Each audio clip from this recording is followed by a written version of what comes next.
Ora, boa tarde a todos. Vamos então começar a reunião. Estão todos os partidos necessários e os deputados também para podermos começar esta reunião que começa no artigo 270 e 272, que são sobre as forças de segurança e que são discutidos em conjunto.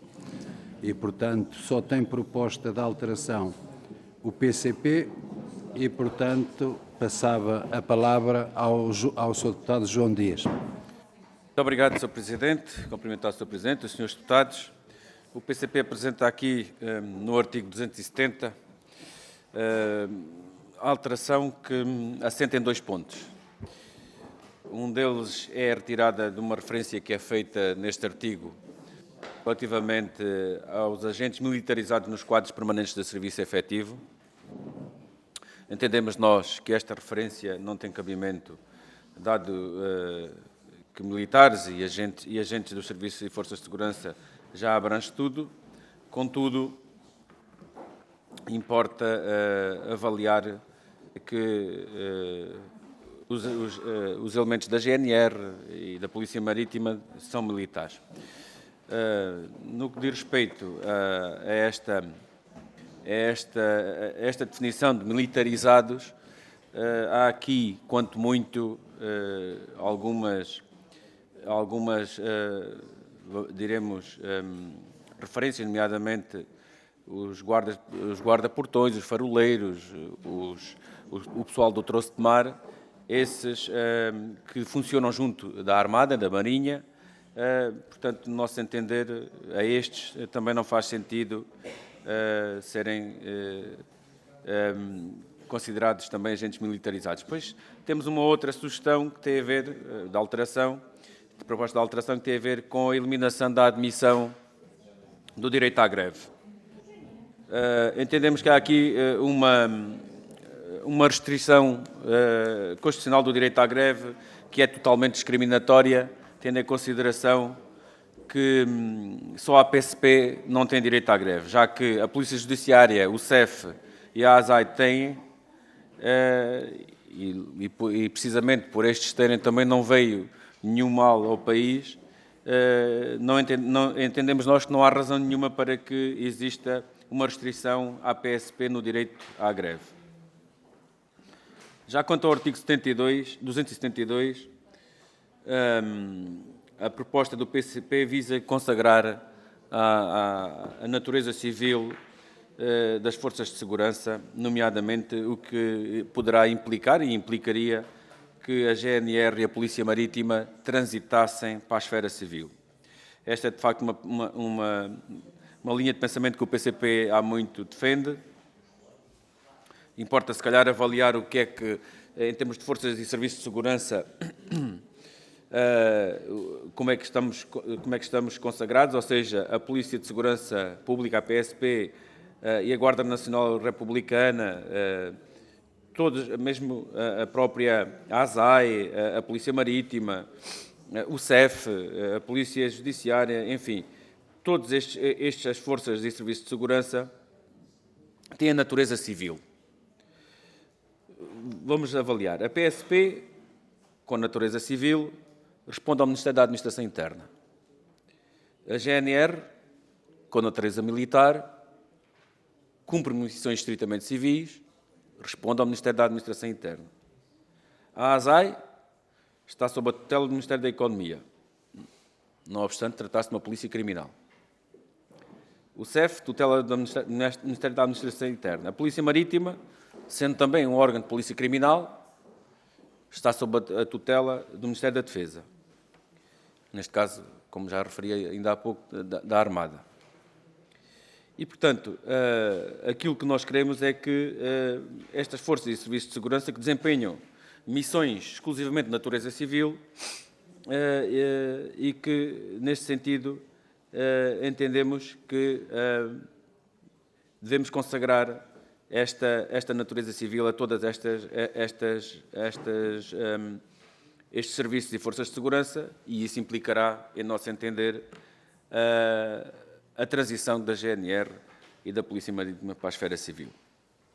E disse: Muito obrigado. Pois temos que arranjar um ministro muito competente para tanta área da justiça, das polícias. Então, agora é só, fica com as polícias todas, fica poderoso. Passo a palavra agora aos partidos que não têm propostas de alteração, começando pelo Partido Socialista e pelo seu deputado Pedro Delgado Alves. Muito obrigado, Sr. Presidente. Muito obrigado, Sr. Presidente. No que respeita às duas alterações propostas, às duas alterações propostas, uma vez que incidi sobre duas matérias diferentes. Uma primeira, no que diz respeito à remoção ou à diminuição do âmbito do preceito, designadamente a referência aos agentes militarizados. Se é certo que podemos não ter hoje correspondência na legislação ordinária ao conceito e ele poder ter um caráter residual, ainda assim, não só há que verificar e confirmar da necessidade de fazer esta atualização em sede constitucional, por um lado, como por outro, nada impede que possa vir a ser necessário, ou que possa o legislador mais à frente entender restaurar um modelo em que se distinga os agentes militarizados dos militares em sentido estrito. Portanto, provavelmente por cautela e para não fechar a porta a um regresso ou uma reavaliação da matéria, talvez fosse mais avisado não proceder à alteração. A segunda, a questão do direito à greve, em particular, é curioso porque até em sede de primeira comissão, se a memória não me atraiçoa, está precisamente pendente um projeto de lei do PCP relativamente a esta matéria que está, penso que é do PCP, se a memória não me atraiçoa, penso que sim, e em que a própria nota de admissibilidade, ou pelo menos a avaliação preliminar quanto à constitucionalidade, focou a discussão que existe em parte na doutrina sobre o alcance da disposição que atualmente existe quanto ao alcance da não admissão ou não do direito à greve ou em que circunstância.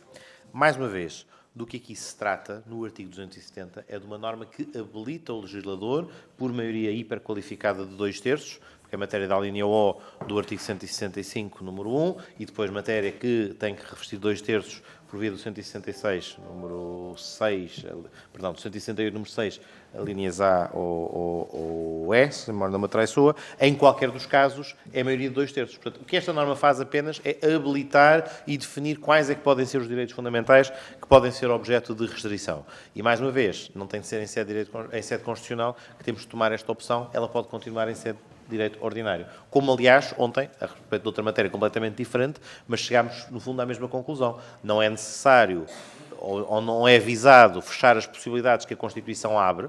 A discussão ontem era a propósito dos órgãos das autarquias locais, quando a Constituição hoje dá ao legislador ordinário, por maioria de 2/3, a possibilidade de escolher um ou outro regime. Também aqui apenas se trata de uma habilitação para esta restrição e deixar a ponderação em cada momento nas mãos do legislador ordinário, por maioria de 2/3, não nos parece pior.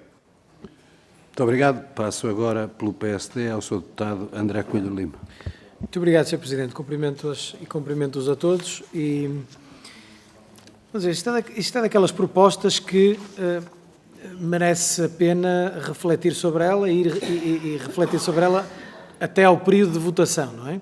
E depois vermos em que medida é que algo pode ou não, peço desculpa, ser aproveitado desta proposta que aqui está. Aquilo que preocupa o PCP, nós concordamos com aquilo que preocupa o PCP do ponto de vista de uma orgânica mais adequada à realidade das forças e serviços de segurança. Aliás, aí no elenco que fez, não referiu a Polícia Judiciária, cuja tutela é o Ministério da Justiça. Não é? Julgo que não referiu a Polícia Judiciária, acho que estive atento e não ouvi, portanto, ou seja, que são umas Ministério da Defesa, outras Ministério da Administração Interna, outras Ministério da Economia, outras Ministério da Justiça. No caso, não é outras, é outra, porque é no caso só concreto da Polícia Judiciária, não faz mal. A verdade é que isso realmente, aqui não concordo com a que pareceu ser a opinião aqui transmitida pelo Presidente da Comissão, isso realmente leva aqui a uma confusão de tutelas que cria ineficiência no sistema, ao invés de criar eficiência no sistema, que é aquilo que todos queremos. Também nos parece, como aqui foi dito pelo Sr. Deputado Pedro Delgado Alves, que não será propriamente matéria constitucional e que a nossa preocupação, no que respeita ao texto constitucional, é que ele abra mais portas e não feche portas, não é? Ou seja, que dê mais possibilidades e não retire possibilidades. Agora, o fundamental que queríamos transmitir nesta fase é que, e percebe-se que esta reorganização tem sobretudo como objetivo tirar, aqui é a preocupação sobretudo com a GNR, no fundo retira-se os agentes militarizados dos quadros permanentes em serviço efetivo para ficar só, na proposta do PCP, para ficar só, bem como agentes dos serviços e das forças de segurança, não é? Portanto, é trazer, no fundo, o texto à atualidade, que é a GNR, apesar da sua dimensão militarizada, está na tutela do Ministério da Administração Interna, e isso é um facto. Portanto, isto merece ser bem pensado e pode, enfim, aqui em algumas partes desta proposta, vir a merecer maior ponderação e vir a ser aproveitado. Sobretudo por esta que é a preocupação que me parece presidir ao PCP com estas propostas. E, portanto, deixamos isto para segundas núpcias e vamos avaliando. Muito obrigado. Muito obrigado também. Tem a palavra pelo Grupo Parlamentar do Chega, o Sr. Deputado Rui Paulo Sousa. Obrigado, Sr. Presidente. Boa tarde a todos. Relativamente ao artigo 270, o Chega desde sempre tem priorizado as reivindicações dos profissionais das forças de segurança, precisamente por compreender a importância da sua função. No nosso próprio programa eleitoral, o partido defende a promoção de uma cultura cívica de respeito pela autoridade e dignidade dos agentes das forças e serviços de segurança que envolva a sensibilidade dos cidadãos comuns. Esta renovada ambição cívica exige reformas administrativas, logísticas e legislativas que dotem as forças policiais e respectivos agentes de recursos, meios e dignidade pessoal, familiar, profissional e social indispensáveis ao bom desempenho da sua missão de soberania. Mas, para além disso, deve ser assegurada às forças de segurança condições de igualdade nos seus direitos políticos e cívicos. Aos polícias também deve ser assegurado o direito de serem militantes em partidos políticos, de serem candidatos e exercerem certos cargos, bem como devem ter direito à greve, à associação sindical e à manifestação. Bem, sabemos que alguns destes direitos já estão assegurados, mas nem todos. Dito isto, o Chega acompanha a proposta de alteração apresentada pelo PCP ao artigo 270, porque pelo menos assegura o direito à greve, no entanto, consideramos que poderia ter ido um pouco mais longe. Relativamente ao artigo 272, o Chega não concorda com a alteração proposta e por isso não acompanha. Isto porque as forças de segurança podem ser de natureza civil, mas também podem não ter natureza civil. Pelo que a redação deve refletir essa possibilidade. Obrigado. Muito obrigado também. E pelo Grupo Parlamentar da Iniciativa Liberal, dou a palavra ao Sr. Deputado João Coutinho de Figueiredo. Muito obrigado, Sr. Presidente. Aproveito para saudar a todos os senhores deputados e dizer que folgo em ouvir da parte do PS e do PSD que são favoráveis a que o texto constitucional abra portas e não feche. Portanto, ao contrário do que tantas vezes aconteceu ao longo desta discussão dos artigos no título 3º, nomeadamente a Organização de Direitos e Deveres Económicos e Sociais. Aqui também nós somos coerentes, também achamos que faz sentido manter mais portas abertas do que de fechadas. E relativamente à simplificação das tutelas, que é um tema que é bem levantado, há demasiadas tutelas de forças de segurança com natureza policial ou criminal, não é suficiente, no entanto, para nos fazer olhar com simpatia para a desmilitarização da GNR ou até para a atribuição do direito à greve às forças de segurança. Aliás, acho estranho que o PCP, neste artigo 270, que prevê uma faculdade, não estabelece taxativamente, prevê a faculdade do legislador vir a introduzir algumas restrições, não mexa nas restrições tão básicas como direito de expressão, reunião, manifestação, associação, mas mexa na restrição relativamente ao direito à greve, como se ele fosse um direito mais essencial a estas forças do que os restantes. Achamos que as forças de segurança, de uma forma geral, têm deveres acrescidos, têm uma função específica na sociedade e basta imaginar o que é que seria uma greve prolongada das forças e serviços de segurança para perceber que não é um direito que se deva consignar de ânimo leve e, do nosso ponto de vista, não se deve consignar de todo. E, portanto, não acompanharemos estas duas propostas do Partido Comunista Português. Muito obrigado. Tem agora a passar a palavra ao Grupo Parlamentar do Bloco de Esquerda, à Sra. Deputada Catarina Martins. Muito obrigada, Sr. Presidente. não sei se estou a concluir, talvez erradamente, que não há grande abertura a que se avance nestas propostas. Do nosso ponto de vista, é pena. Achamos que tanto as restrições, enfim, precisavam de ser repensadas e o PCP propõe, e bem, isso mesmo, como achamos que as forças de segurança devem ser civis e ter uma tutela civil, e isso devia ficar claro na nossa Constituição, seria um avanço importante. Muito obrigado. Tem agora a palavra a Sra. Deputada Inês Sousa Real, do PAN. Muito obrigada, Sr. Presidente. Neste conjunto de propostas formuladas pelo PCP, há aqui diferentes dimensões com as quais concordamos parcialmente.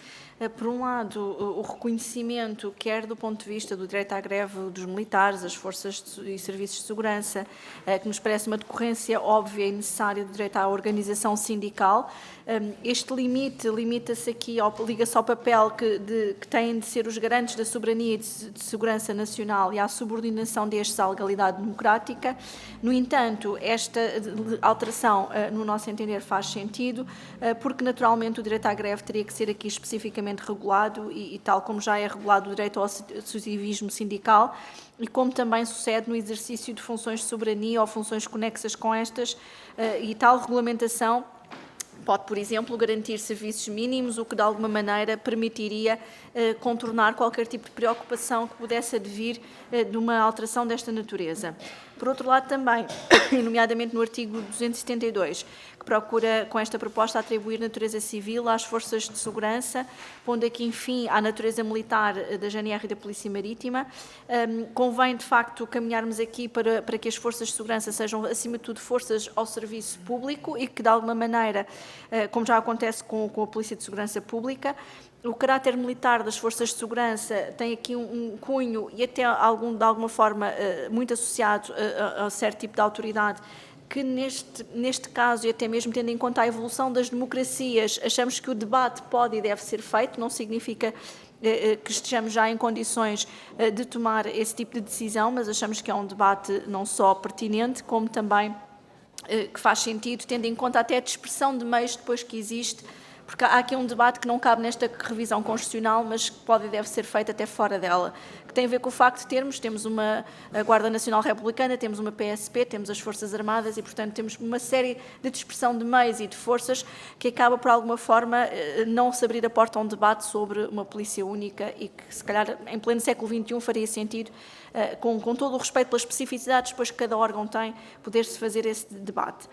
Depois, por outro lado, este debate que aqui é aberto pelo PSP, esta uniformização também poderia garantir, atribuir esta natureza civil, permitiria, por exemplo, entre a GNR e a PSP, atribuir aqui uma maior uniformização entre as duas forças, que hoje acabam por ter replicação, sobreposição, quantas vezes não acontece, se estivermos de um lado da estrada é a PSP que atua, se estivermos do outro é a GNR, e não nos parece também que isso sejam boas práticas e que não haja uma articulação e partilha de meios mais eficientes, e nesta medida achamos que a proposta é de facto pertinente.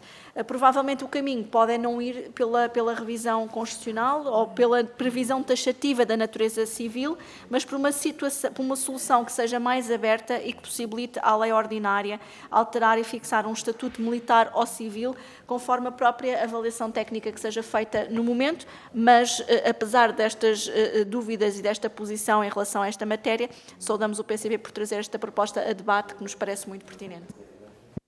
Muito obrigado. E antes de passar a palavra ao Sr. Deputado João Dias, vou passar a palavra que me pediu aqui ao Sr. Deputado Pedro Delgado Alves, e depois responde em conjunto. É para acrescentar uma matéria, faço uma das referências que fiz há instantes, só para dar nota que, por exemplo, nos quadros da Polícia Marítima ainda temos agentes militarizados para além dos militares da Armada. Diga. Sim, eu é que não disse. O ponto era, justifica-se a manutenção da referência por esta razão, era um acrescento, não era, a correção é a mim próprio, não era assim. Ou seja, o meu ponto é, a reflexão que devemos fazer sobre a necessidade da remoção... Também tem. Era apenas um dos exemplos que vim só confirmar. Obrigado. Agora o Sr. Deputado João Dias diz o que lhe aprouver sobre o que ouviu. Muito obrigado, Sr. Presidente. Bem, estes dois artigos têm Tem aqui uma articulação muito próxima, aliás, também depois, mais adiante, no 273, na proposta de alteração do PSD, lá chegaremos, mas também tem, de facto, aqui muita ligação.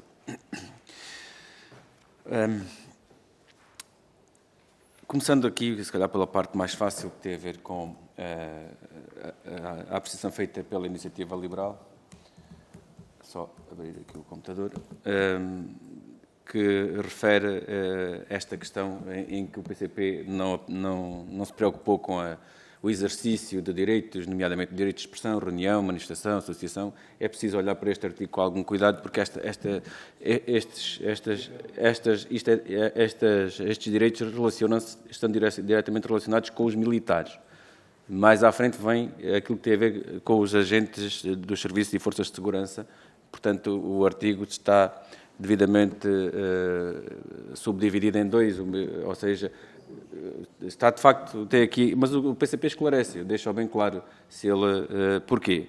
Porque nós temos militares e temos agentes de serviço e forças de segurança. O que é que fica a faltar? Isto não engloba já tudo? Os militarizados, onde é que cabem aqui? Temos militares e agentes de serviço e forças de segurança. Os militarizados é algo híbrido que fica muitas das vezes na alçada de forças militares, outras vezes forças militares, mas no caso da GNR a situação é completamente diferente. Mas os agentes militarizados, nomeadamente associados à Marinha, é uma situação que a nós não nos faz sentido a utilização relativamente a esta designação de agentes militarizados dos quadros permanentes em serviço, tendo em consideração que militares, como disse, e agentes do Serviço de Segurança já abrange tudo. Relativamente a esta apreciação que foi feita, nomeadamente pelo PS, e que o PSD também manifestou a sua concordância, de manter a porta aberta. O que é porta aberta? Nós temos um direito, que é o direito à greve, e temos uma restrição. O que é avanço? Conceder um direito a uma força de segurança, isso sim é que faz sentido em termos de lhe permitir abrir uma porta. Nós estamos a falar de que há aqui uma total discriminação relativamente à PSP. À PSP não é permitido o exercício do direito à greve. É uma restrição constitucional. E, portanto, o que se quer aqui não é manter portas abertas. O que se quer aqui é manter-se uma porta fechada. É ao contrário. É precisamente uma apreciação inversa. E já quanto a esta questão, que depois se articula com o artigo 202, naturalmente, tendo uma posição que temos, e a proposta de alteração que fazemos no artigo 270, ela tem que ser consequente com o artigo 272, e, nomeadamente, conferir a todas as forças de segurança de natureza que têm natureza civil, conceder-lhe precisamente essa natureza. Porque todos nós o conhecemos, basta-nos sair aqui da porta da Assembleia da República. Que temos a PSP, chegamos ao estacionamento e temos a GNR. Ou até temos estacionamento subterrâneo, que é a PSP, e estacionamento de superfície, que é a GNR. Ao contrário, a GNR no subterrâneo e a PSP no de superfície. E, portanto, aquilo que nos faz para nós sentido é que todas as forças que sejam de natureza civil o sejam devidamente, o sejam efetivamente, e que a Constituição lhe confira essa natureza. Por isso é que o artigo 72 fazemos esta proposta de alteração, e é neste sentido que existe toda uma coerência nas propostas de alteração destes dois artigos, e que julgo para as quais não deixei mais qualquer dúvida, tendo em consideração as posições assumidas relativamente à apreciação que fazemos do que é de natureza militar, do que é forças de segurança e do que, naturalmente, entendemos que há uma discriminação muito clara relativamente ao direito da PSP poder ter, como outras forças, agentes do Serviço e Forças de Segurança podem ter direito ao exercício da greve. E muito obrigado disso. Muito obrigado também. Portanto, passamos agora ao capítulo da Defesa Nacional, em que inclui esta discussão, inclui o artigo 273, que tem alterações por parte do PSD, o 275, que tem do PSD, do PCP e do PAN, e o 276, do Chega. E, portanto, vamos discutir os 3 artigos em conjunto, podendo-se pronunciar, como é evidente, cada um isoladamente, como entender. A discussão é que é conjunta com os 3. E, portanto, vou passar primeiro aos partidos que têm nesta matéria alterações, e começando pelo PSD e pelo Sr. Deputado Jorge Paulo Oliveira. Muito obrigado, Sr. Presidente, Srs. Deputados. Bom, a proposta do parlamentar do PSD relativamente aos artigos 273 e 265 são fáceis de explicar. No caso concreto, o artigo 263, o que se pretende é que a defesa nacional tenha como finalidade a garantia contra qualquer agressão ou ameaça que se projete no espaço nacional e não propriamente como até aqui, quando há ameaça externa. Ou seja, há aqui uma substituição da expressão ameaça externa por qualquer agressão ou ameaça que se projete no território nacional. E eu depois vou explicar um bocadinho com maior pormenor e maior detalhe esta alteração e o porquê desta alteração. O 275, basicamente, é uma sistematização, uma reconfiguração do artigo, em que se acrescenta às incumbências que já estão atribuídas no âmbito de defesa nacional uma nova incumbência, diríamos assim, ou melhor dizendo, se detalha uma nova incumbência que é a de, só um segundinho, por favor, é incluída apenas a expressão ou incumbência participação em missões externas para proteção dos interesses nacionais. Ou seja, mantém-se todas as incumbências, faz-se uma reorganização e um reordenamento, portanto, uma nova sistematização, incluindo, portanto, esta nova incumbência, que aliás é praticada e é exercida, ou constitucionaliza esta incumbência como missões externas para a proteção dos interesses nacionais. Quanto à questão do 263, basicamente o que eu gostaria de dizer em seguinte e em síntese era isto. A limitação conceptual que existe hoje na nossa Constituição, em que reserva para a defesa nacional aquilo que são as atividades para fazer face às ameaças externas e para a segurança interna, as atividades que dizem respeito às ameaças internas, é uma delimitação que foi sempre controversa ao longo da história, ao longo de todas as revisões constitucionais. Basta consultar os documentos existentes e as atas sobre as diferentes revisões constitucionais para se perceber que esta discussão nunca foi isenta de controvérsia e que, do nosso ponto de vista, hoje está claramente ultrapassada. Daí a razão de ser de apresentarmos esta proposta. E há 2 razões principais que eu gostaria de esgrimir. A primeira, desde logo, é que é o próprio texto constitucional que nos diz, basta olhar para o artigo 275, que nos diz que as Forças Armadas não estão impedidas de serem chamadas a intervir no domínio daquilo que nós chamamos de ameaças internas. Não estão.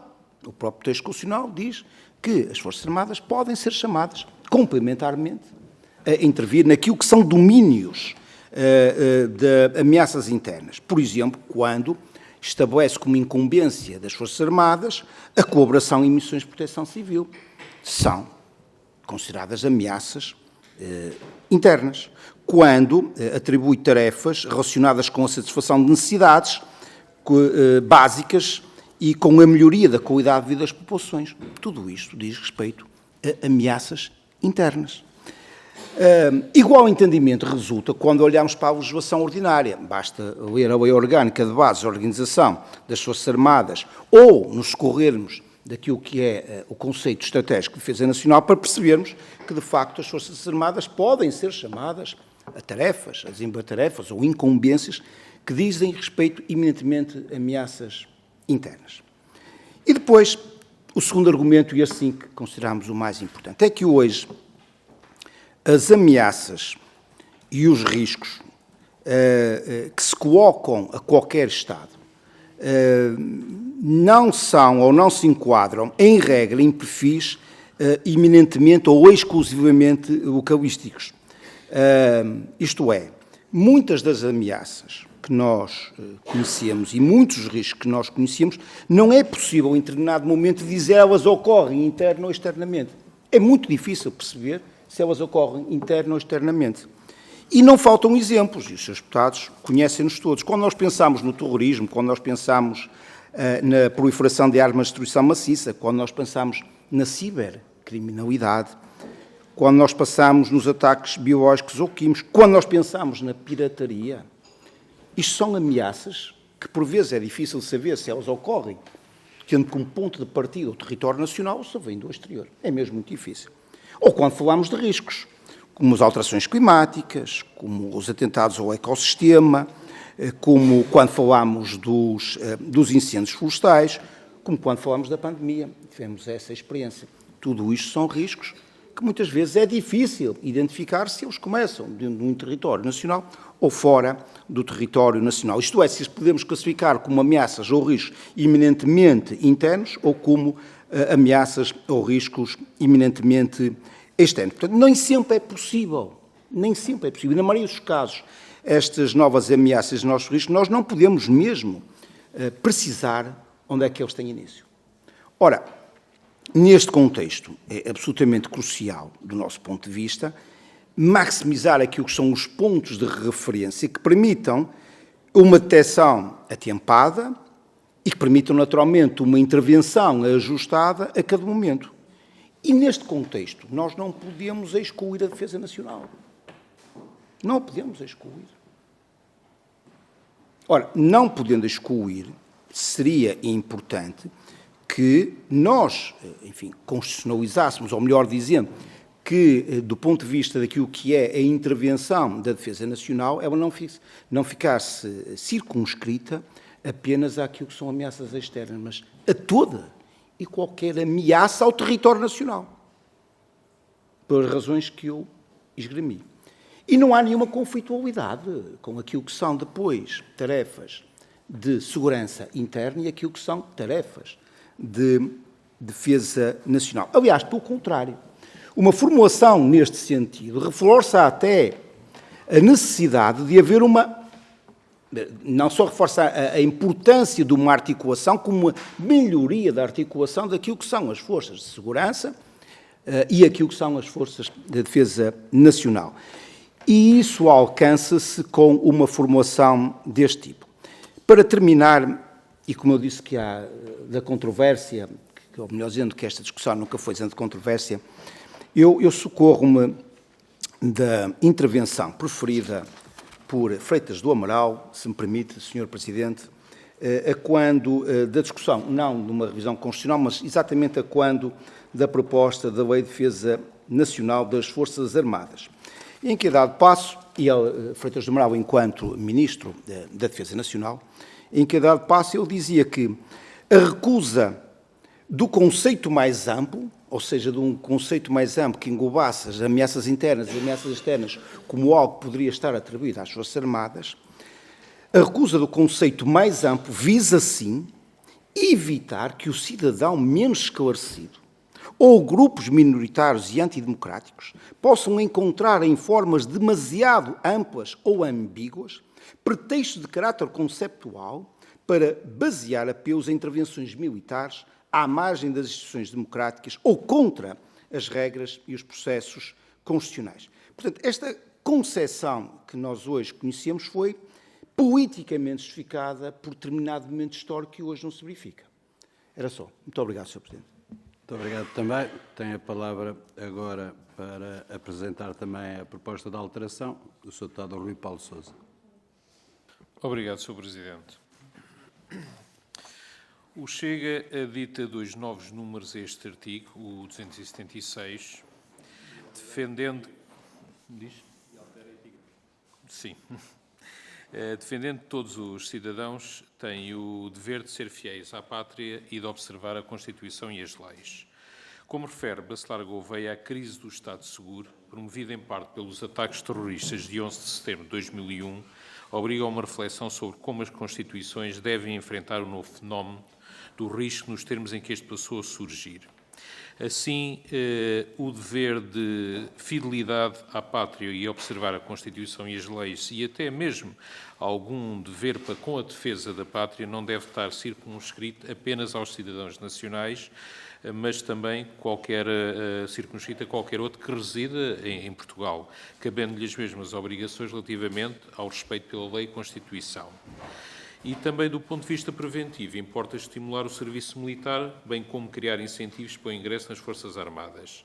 Ainda segundo o mesmo autor, a defesa nacional não tem hoje a importância política social de outros tempos e o nosso texto constitucional acaba por refletir isso, não transmitindo aos cidadãos a importância da defesa no âmbito da segurança nacional, algo que se pretende alterar com a presente proposta de revisão constitucional e, neste caso concreto, com a adição do número 9. Obrigado. Muito obrigado. Tem a palavra agora para apresentar também a sua proposta de alteração, o Sr. Deputado João Dias. Muito obrigado, Sr. Presidente. O PCP apresenta aqui no artigo 275 uma proposta que visa dar uma dignidade constitucional àquilo que já existe em lei, que é a Lei de Infraestruturas Militares e a Lei de Programação Militar. Portanto, é de facto uma proposta de um novo número neste artigo e não é mais do que isto. Julgo que, tendo em consideração aquilo que é a relevância de ambas as leis em termos militares, programação militar e infraestruturas militares, entendo o PCP que a mesma devem ter esta dignidade constitucional. Não tem mais justificação. Muito obrigado. Tem a palavra agora a senhora deputada do PAN, também para a sua proposta de alteração, a deputada Inês Sousa Real. Muito obrigada, Sr. Presidente. No caso da proposta do PAN, ela prende-se com a introdução de uma competência no âmbito do exercício das Forças Armadas, que é uma competência que necessariamente vai estar cada vez mais a ser premente na perspectiva de que as alterações climáticas são, de facto, um fenómeno que vai ter ocorrência com cada vez mais intensidade e pondo em causa a segurança não só de pessoas, de bens, de animais. Bastou vermos na vizinha Itália o que aconteceu muito recentemente com a cheia e as perdas de vidas humanas para perceber que há uma dimensão ambiental que, se não estiver acautelada na Constituição, limita depois aquilo que são as competências que a lei ordinária atribui às Forças Armadas. E o mesmo em relação à biodiversidade. Nós temos hoje uma série de espécies em vias de extinção, cuja atuação tem sido manifestamente incapacitante por parte das demais, neste caso das forças policiais ou das entidades com competências fiscalizadoras.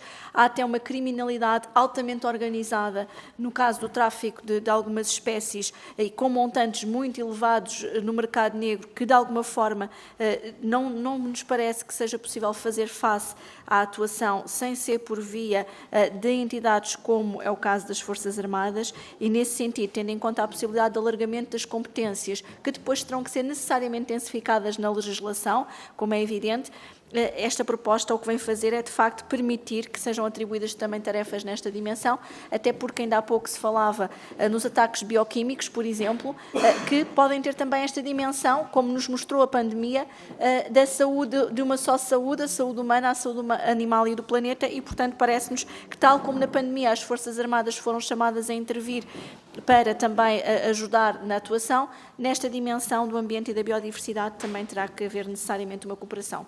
E deixo para a segunda ronda os comentários às restantes propostas. Muito obrigado. Vamos passar então a palavra agora aos partidos que ainda não apresentaram propostas e que queiram pronunciar-se sobre elas, começando pelo Partido Socialista e por Sr. Deputado Pedro Delgado Alves. Muito obrigado, Sr. Presidente. Muitas das propostas apresentadas talvez um passo atrás, sem prejuízo da importância de fazer uma reflexão sobre qual é o papel das Forças Armadas no futuro e o reconhecimento de que a evolução da situação geoestratégica à escala global implica também que se projete nas Forças Armadas e no seu papel esse reconhecimento dessa evolução. Apesar de tudo, há algumas traves mestras e alguns elementos fundamentais na distinção entre as funções das Forças Armadas e as funções do que devem ser competências de segurança interna que não se devem perder de vista. E algumas das formulações que são apresentadas de forma mais ampla nos casos ou pontuais noutros, nem sempre têm bem claro na formulação que utilizam para fazer essa atualização, talvez o resultado pretendido. Acho que vão mais além daquilo que é pretendido pelos próprios autores, de acordo com o que davam nota. Isto é, a ideia de que qualquer agressão ou ameaça que se projete no espaço nacional, mesmo que as suas origens sejam estritamente internas, poderem passar a ser uma missão das Forças Armadas, é talvez dar um passo maior do que a perna, porque eu consigo fazer caber neste conceito matérias que devem ser enquadradas nas missões das Forças de Segurança, por exemplo. Ou seja, não é necessariamente com esta formulação que se podem clarificar alguns aspectos, por exemplo, alguns dos quais foram referidos, quanto ao papel que as Forças Armadas podem vir a desempenhar num contexto de uma situação em que uma emergência de proteção civil possa justificar o seu papel. E, portanto, é com bastante... Enfim, com algum distanciamento e com alguma necessidade de maior clareza nesta formulação, que olhamos com dificuldade para a proposta que o PSD formula para o artigo 273, porque não nos dá o conforto de achar que aqui se mantém bem balizada a função que as Forças Armadas devem desempenhar no que respeita à eventual sobreposição com domínios que não são que não traduzem o seu papel. Ou, por exemplo, ainda agora, por exemplo, a referência que o PAN introduziria com uma cláusula genérica da possibilidade de serem as Forças Armadas incumbidas nos termos da lei, de colaborar, aqui, cá está, a referência à proteção civil, mas também a um alargamento, se quisermos, muito generoso, por exemplo, com as referências às tarefas relacionadas com a proteção do ambiente e da biodiversidade. A senhora deputada fazia referência, por exemplo, à salvaguarda à prevenção de ocorrências de tráfico de espécies em vias de extinção. Ilustrou com esse exemplo. Mas é um exemplo de algo que não me parece estar no perfil das Forças Armadas, ou de umas Forças Armadas. Porque senão podemos aditar outras tarefas que, pela sua importância, que nenhum de nós negará, também, no limite, o poderia justificar. O tráfico de seres humanos é seguramente uma matéria que nos preocupa e que nos mobiliza a todos. Mas será que atribuí-la às Forças Armadas é a solução para uma tarefa que tem outro perfil completamente distinto? Temos também aqui muita dificuldade nesse acompanhamento. O PSD, agora, no artigo 275, eu reportava há pouco, há a cláusula genérica que formulava no artigo 273 e que, por ser mais ampla, gera estas dúvidas. Lendo a partir do artigo 275, aqui já encontramos, efetivamente, um elenco bem mais preciso, bem mais detalhado e acompanhando aquilo que tem sido a evolução recente daquela que deve ser a missão das Forças Armadas. Portanto, aqui, uma sistematização diferente, uma redação nova, matéria sobre a qual se pode, evidentemente, trabalhar a norma, mas que se distancia do caráter muito aberto que encontrávamos há instantes no artigo 273.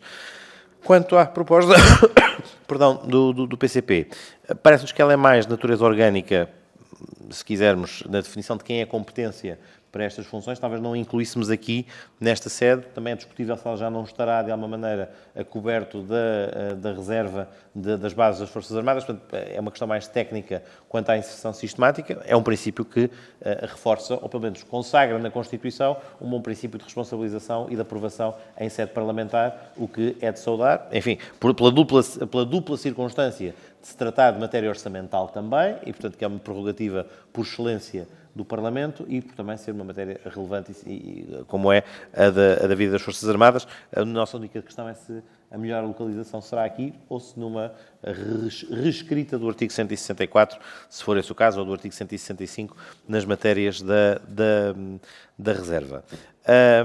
Finalmente, só não resisto a comentar a proposta do Chega, porque dá nota que alarga esta obrigação da fidelidade à pátria, o conceito que temos na Constituição atualmente não é este, é o dever fundamental da defesa da pátria. Portanto, a fidelidade à pátria não deve ser só para os portugueses, todos os que aqui residem, também terem que ser fiéis à pátria e têm o dever de a defender. Mas, lida esta norma, todos os cidadãos, em abstrato, têm o dever de ser fiéis à pátria, pode ser à sua própria. Portanto, daqui podemos retirar não necessariamente uma vinculação a terem de ser fiéis à pátria portuguesa, mas cada um à sua. Havia aquele velho provérbio, todos os republicanos têm duas pátrias, a França e a sua. Eu acho, não sei se toda a gente continua a ter esta adesão tão acrítica à fidelidade patriótica a outros Estados, mas esta norma é, no mínimo, equívoca e, portanto, aquela que cá temos talvez, retomando uma coisa que em tempos aqui dei nota, é um dos poucos exemplos de deveres fundamentais consagrados no texto constitucional.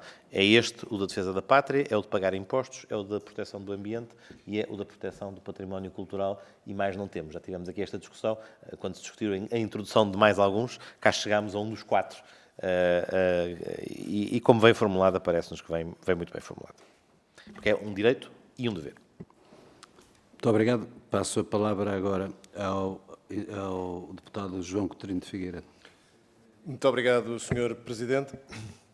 Relativamente ao artigo 273 e a alteração que o PSD pretende introduzir, acrescentando a noção de projeção no espaço nacional das ameaças, como forma de delimitar o âmbito em que a ativação das Forças Armadas é requerida, eu creio que a dificuldade e a extensão até da explicação do próprio Sr. Deputado Paulo Jorge Oliveira deixa entender que não se trata de uma clarificação e provavelmente trata-se até de uma obfuscação, porque acaba por incluir nos deveres das Forças Armadas coisas que manifestamente não consideramos que devam lá constar.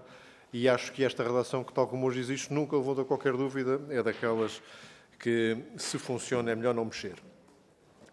O artigo 275, o PSD, pelo contrário, faz uma sistematização diferente dos vários números que compunham o artigo 275 e, do meu ponto de vista, falo bem. Torna o artigo mais claro, mais correto, permite a eliminação de alguns pontos e merece a nossa concordância. Relativamente ao que o PCP propõe, eu aqui, contrariamente ao Sr. Deputado Pedro Delgado Alves, não discuto só a inserção sistemática na Constituição. Eu discuto mesmo a dignidade constitucional, porque, sendo certo que já existe a Lei de Programação Militar e a Lei de Programação de Infraestruturas Militares sujeitas à aprovação do Parlamento, tenho dúvidas ainda, portanto não é uma posição fechada, de que isto deva constar da Constituição da forma como está aqui proposto. Penso que a forma como está prevista em lei ordinária será suficiente. Mas com a ideia, obviamente, não temos qualquer oposição, pelo contrário. Relativamente ao que o PAN pretende introduzir como função das Forças Armadas, tarefas relacionadas com a proteção do ambiente e da biodiversidade, não o acompanhamos, porque achamos que a introdução sistemática de temas relacionados com o ambiente e da biodiversidade já estão asseguradas naquilo que são os princípios fundamentais da Constituição. Mencioná-la cada vez que vem a propósito tem mais a ver com a agenda do PAN do que propriamente com a precisão e a economia do texto fundamental. Depois, no artigo 276, o Chega faz esta coisa absolutamente extraordinária, de me conseguir pôr a pensar se eu quero ser fiel à pátria, e depois desta forma que aqui está, acho que não quero. Não, acho que não quero. E, sobretudo, não quero que alguém me diga se sou ou não sou, e se alguém me mede se eu sou ou não sou. Portanto, sim, acho que o dever de defender a pátria, dentro dos poucos deveres que esta Constituição impõe aos seus cidadãos, é daqueles a que eu mais facilmente adiro, e adiro certamente mais do que o dever de pagar impostos, embora também o faça. Agora, o dever de fidelidade, desculpem, ninguém me vai dizer se sou ou não sou fiel à pátria. E quando o fizerem, ou se o fizerem, farão pela negativa, porque eu também entendo a existência de um crime de traição à pátria, que é uma espécie de demonstração de infidelidade. Mas aí está tipificado e sei como é que é o processo de verificação dessa fidelidade. A promoção do serviço militar, acho bem, em tese, mas não. Esse tenho a certeza que não tem dignidade constitucional. Muito obrigado. Muito obrigado também. Só mais uma coisa, eu não sei se foi problema da minha impressão, o português da alteração do Chega também é uma coisa que me põe louco. Todos os cidadãos têm o dever de ser fiéis à pátria e de observar a Constituição e às leis. É os serviços? Chega? Pronto, desculpem, é que há coisas que não contribuem, é mau marketing político. Muito bem. Tem a palavra agora a senhora deputada Catarina Martins. Muito obrigada, Sr. Presidente. Eu, quando leio as propostas do PSD, fico com dúvidas que me afligem bastante. Uma ameaça terrorista em território nacional é tratada pela Defesa Nacional e não pelas Forças de Segurança. Porquê? Ou seja, eu percebo que no mundo de hoje pode haver ameaças de várias formas, mas convenhamos que uma ameaça em território nacional sobre o território nacional, porque é que não são as Forças de Segurança? Porque é que a Defesa Nacional há de fazer o que não é seu? Ou seja, porque é que essa separação se há de partir? E a forma como isto está escrito parece-me que pode ser, e isso aflige-me. Outra pergunta, se calhar mais absurda, mas porque é bom percebermos o alcance destas propostas. Imagino que há uma ameaça a um interesse que se projeta no interesse nacional, mas não em Portugal, tentando fazer um caso. Acho que com Portugal não aconteceu, mas com muitos outros países acontece. Imagino que há um atentado contra uma instalação da Galp num terceiro país. Isto é a Defesa Nacional que vai agir? Projeta-se na nossa economia, seguramente. O que é que isto quer dizer? Eu não percebo onde é que o PSD quer chegar. E isso preocupa-me. E, portanto, como me preocupa, tenho bastante receio de que evolução é que isto é. Nós conhecemos países em que estas coisas são possíveis. Infelizmente, diria eu, nós no Bloco de Esquerda não acreditamos nesta forma. Em relação à proposta do PCP para o artigo 275, nós percebemos a preocupação do PCP, até porque é cada vez mais complicado e menos público e menos debatido a forma como o Estado, o investimento e a despesa que o Estado faz nesta área, que é uma área muito sensível para o que é o próprio Estado, como é que ele se comporta. Em relação à proposta do PAN, nós percebemos a boa intenção do PAN e até teríamos simpatia, mas nós temos muita dificuldade, a Constituição já diz que as Forças Armadas podem ser incumbidas de tarefa de proteção civil em articulação. Nós temos muitas dificuldades em tudo o que coloca a Defesa Nacional fora da sua esfera e o princípio que isso pode ter do ponto de vista da nossa organização, digamos assim, sem prejuízo de acharmos que nesta colaboração com a proteção civil e sabendo que os desafios ambientais e climáticos são cada vez maiores, provavelmente a articulação com a proteção civil em alguns momentos vai ter exatamente estas coisas. Perguntamos qual é a melhor forma de o fazer para garantirmos este princípio básico. Em relação à proposta do Chega, a proposta não tem a ver com o Estado Democrático. Quer dizer, se fiéis à pátria, e quem é que determina o que é essa fidelidade? Quais são os critérios dessa fidelidade? Estas propostas são propostas típicas de ditaduras. É por isso que nas democracias se pode definir o que é traição, como dizia o Sr. Deputado Coutinho de Figueiredo, e bem, mas nunca se pode dizer o que é ser fiel, porque não quer dizer que há alguém que vai dizer isso. Isso não é uma democracia, ponto. Não é uma democracia. Eu acho que este artigo tem também uma outra ideia, que é de passar aqui uma propaganda do Chega, passando a ideia de que pode existir em Portugal alguma desigualdade dos cidadãos perante a lei e a Constituição. Mas ela não existe. A Constituição da República Portuguesa e a legislação portuguesa aplica-se a todos os cidadãos, todos eles em território nacional, todos. Não há ninguém em território nacional que não tenha exatamente as mesmas obrigações. Bem, eventualmente há umas questões diplomáticas, mas não é seguramente por aí que o Chega normalmente se preocupa e, portanto, a menos que isto seja para acabar com o regime fiscal dos residentes não habituais, que eu acho também quero acabar, mas não é na Constituição que se faz, eu confesso que acho que esta proposta é não só típica de ditadura, mas como serve uma propaganda, como a querer fazer crer a alguém em Portugal que há pessoas que não têm de respeitar a Constituição e a legislação e isso não é verdade. Ora, vou passar então agora aos partidos que apresentaram as propostas para responderem às questões levantadas, por um lado, e, se quiserem, comentarem as propostas dos outros partidos. O PCP tem apreciações relativamente às propostas e, por acaso, só... Não, eu disse que nesta segunda respondem às perguntas que lhes fizeram, que fizeram, e pronunciam sobre as propostas dos outros partidos, se assim o entender. Sim.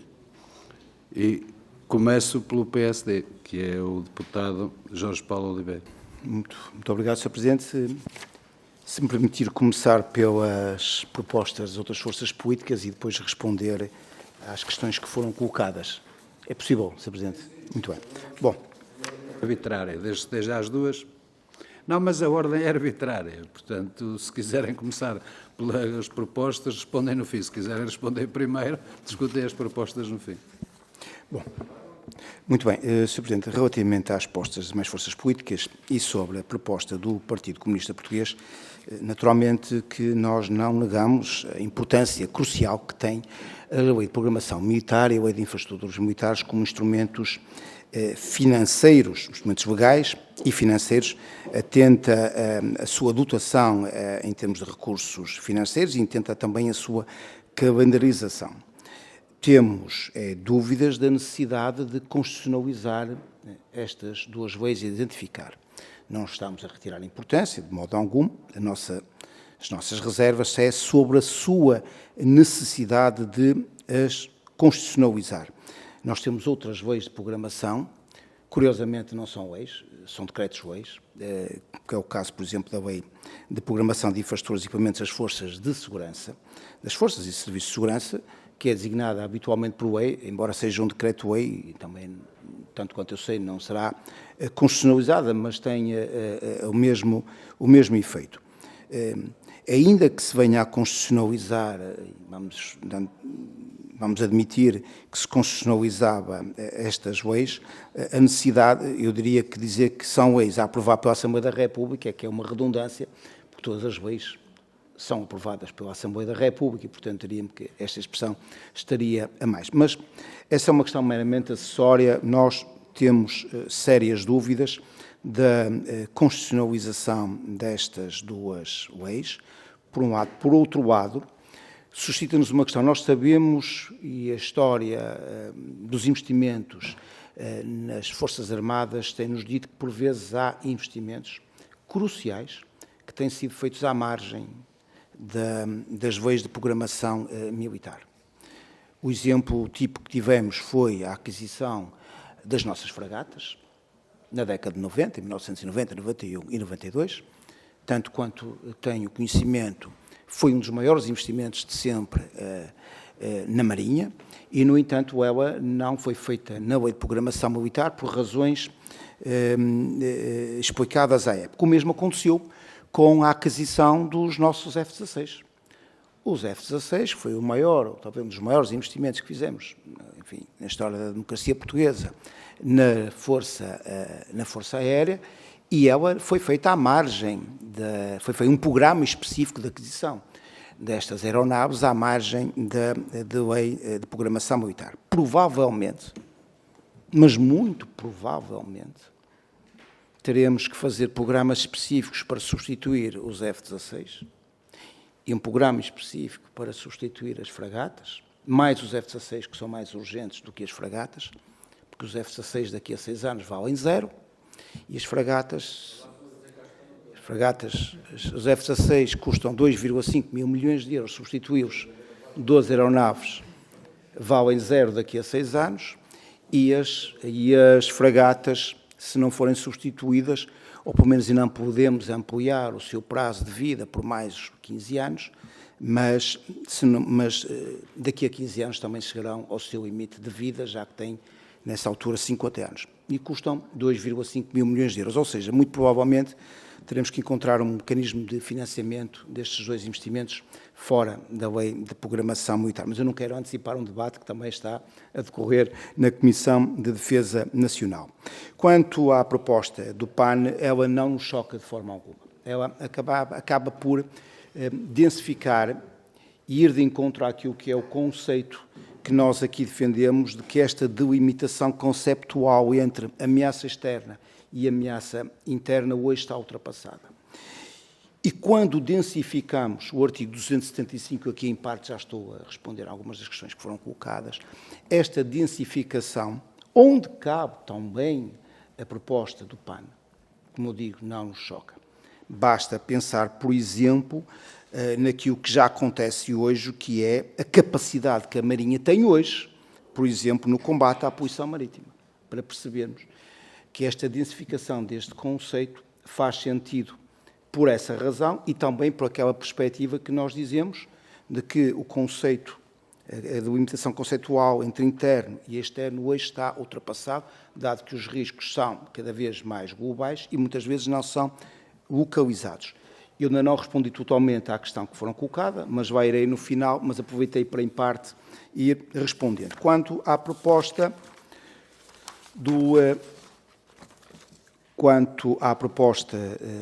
do Chega, relativamente à questão de todos os cidadãos têm o dever de ser fiéis à pátria e de observar a Constituição e as leis. Na verdade, o que esta proposta faz é substituir a defesa da pátria por, em primeiro lugar, por defesa da pátria por fidelidade à pátria. Esta é a primeira alteração. E a segunda alteração era de que aquilo que antes era um dever fundamental de todos os portugueses passa a ser, com esta proposta, um dever de todos os cidadãos. Ora, há aqui uma alteração muito substancial. Como todos sabemos, a nacionalidade é um vínculo que se refere à pátria. Já a cidadania, ou o ser cidadão, não tem necessariamente a ver com a pátria, mas tem antes a ver com um vínculo a um determinado país, e nomeadamente àquilo que é o exercício de direitos e deveres quando se está num determinado país.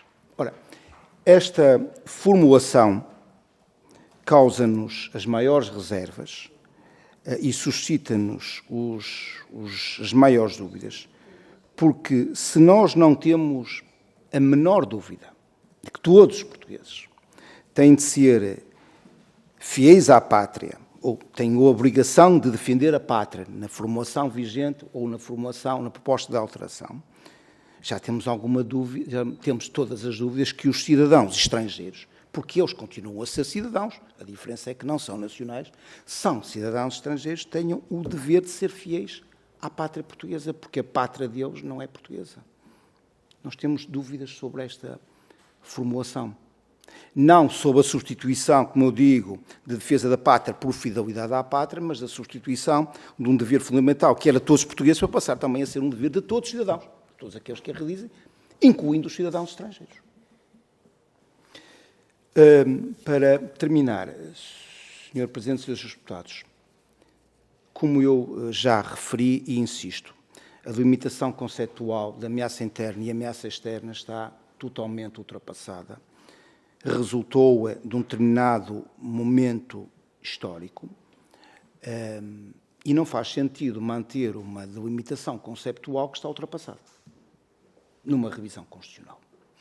E não há nenhum perigo de dizermos, ao alterarmos, ao fazermos eliminarmos esta delimitação e absorvermos ou aderirmos a uma concepção mais ampla, poderemos correr o risco de não saber o que é competência em primeira instância das Forças Armadas, o que é competência em primeira instância das forças e serviços de segurança. Esse risco não existe. E não existe desde logo porque a própria Constituição, no seu artigo 275, define aquilo que são tarefas essenciais de uns e o que são, ou nomeadamente aquilo que são tarefas essenciais das Forças Armadas e as que são complementares. E o artigo 265, que nós reformulamos, que densificamos e que aderimos também à proposta do PAN, vai nesse sentido. Por outro lado, dar conta de que não há hoje nenhuma conflitualidade e ela não vai passar a existir. E não é com esta alteração que ela vai passar a existir.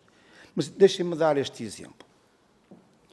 E perdoem-me assim a forma tão franca como eu agora vou dizer. Passa na cabeça de alguém que perante uma ameaça de tráfico de droga em alto mar, portanto em espaço, em território nacional, à margem, ao largo do Algarve, a Marinha não possa intervir, porque essa é uma tarefa em primeira instância das Forças de Segurança. Não, as Forças Armadas não vão intervir, vamos primeiro pedir autorização, temos de facto aqui tráfico de droga, os barcos estão a passar bem perto de nós, mas isto é matéria de segurança, é uma ameaça interna, ocorre em território... Não, eu estou a exemplificar, e perdoe-me, e, portanto, as Forças Armadas não vão intervir. Claro que vão intervir. E intervêm. E, no entanto, esta matéria, em primeira instância, como sabemos, das Forças de Segurança, o combate ao tráfico de droga não é uma competência das Forças Armadas. Em primeira instância. É só complementarmente. E, portanto, é só complementarmente. Só poderá ser de forma complementar. O que nós queremos com esta redação é eliminar uma delimitação que não faz sentido, que está de todo ultrapassada, e estando todo ultrapassada não faz sentido ela manter-se no texto constitucional. Não há nenhum risco de confusão entre aquilo que são atividades próprias da defesa nacional e aquilo que são atividades próprias da segurança e forças de segurança. Porque elas depois estão densificadas ou estão devidamente separadas no próprio texto constitucional, no artigo 275. E nós, o que queremos com isto dizer é, além do que eu já aqui referi, é, de facto, com este texto,